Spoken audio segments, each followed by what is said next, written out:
Welcome back to History in a Hurry. Yesterday we talked about Lucy Peabody, and the reason she was on that list is not only for her great efforts in conservation, she's definitely worthy of talking about, but she's also one of the badges that can be earned in my gamified class, and I meant to mention that yesterday.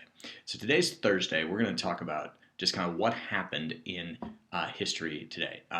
My class focuses on 19th century U.S. history, so that'll be the bulk of the focus of these history in a hurries, but every now and then we might throw a few other things in, especially on a day like today. Not a whole lot of significant events happened on March 19th in 19th century U.S. history. So let's dive right into it here. There's a few of them in here that are fairly significant. Let's talk about this. In 1687, Robert Cavalier de La Salle, while he was searching for the mouth of the Mississippi River, was actually murdered by his own men on this date. There, he's kind of regarded as one of the famous French explorers.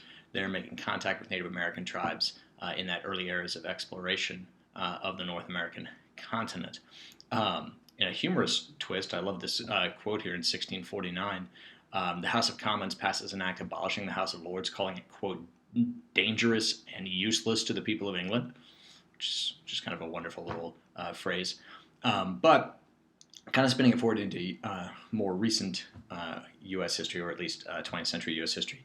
This is when daylight savings time is established along with the time zones by act of Congress in 1918, and in 1920 it was the second rejection of the Treaty of Versailles by Congress, which kind of set the stage for the U.S. withdrawing from the League of Nations, and that kind of interwar period tension where the U.S. kind of retreats back into its isolationist feelings after World War I. Kind of on the science front, just internationally, this is when Auguste and Louis Lumiere recorded their first footage using the cinematograph, which is pretty cool because that's the precursor of motion pictures. On kind of a positive note here, we got two key births in 19th century U.S. history on this date. In 1848, you've got Wyatt Earp, a famous lawman from Kansas. Most people from Kansas kind of know who this guy is, obviously. Dodge City Marshal, made famous when he goes to Tombstone with his brothers, the gunfight at the OK Corral, etc., etc., etc., as we go on from that. And then finally, William Jennings Bryan was born on this date in 1860. William Jennings Bryan's kind of an interesting figure. He's one of the leading anti-imperialists of the late 19th, early 20th century in America. He's the youngest person ever to be nominated for president at the age of 36 by the Democrats and the Populists in 1896 against William McKinley.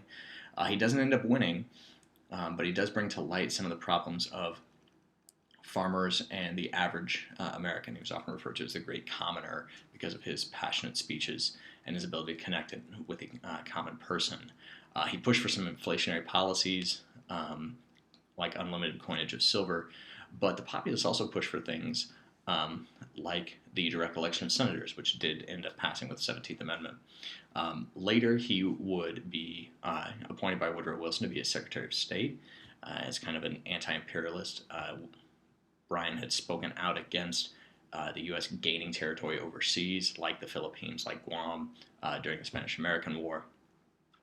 But Woodrow Wilson appoints him there as World War I is starting to ramp up in Europe, as kind of that balancing act to help establish the U.S. isolationist policy in the early days of that war. He does end up leaving after the Lusitania is sunk, and disagrees with Wilson as things are clearly moving the United States towards that war.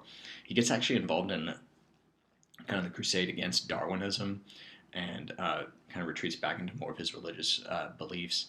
And in 1925, he's famously known as the prosecutor in the Scopes monkey trial, in which a teacher was arrested and put on trial for teaching evolution in his high school class, famously going up against Clarence Darrow, the noted attorney.